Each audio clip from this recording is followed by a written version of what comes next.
Silvia Monasso, responsabile per l'organizzazione di Borgo Villa Braida, ci racconta un po' le iniziative di questa primavera a partire dal successo di San Vito Sposa. Certo, allora abbiamo fatto l'evento San Vito Sposa, è stato un successone perché sono passate un 400 persone, perciò abbiamo fatto conoscere la villa a chi non la conosceva, e sia sposi che gente, sì, normalissima, famiglie, gente di passaggio.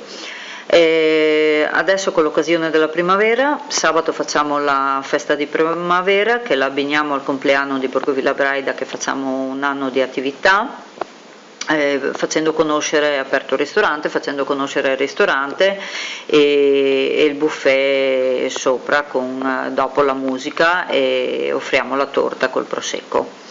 Dopodiché il 15 aprile partiamo con le serate a tema.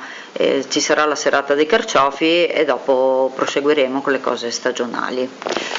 Aspettiamo che i cittadini di San Vito vengano a trovarci e comincino a conoscere il posto che hanno qua vicino, che è molto bello. Grazie Silvia, in bocca al lupo. Grazie.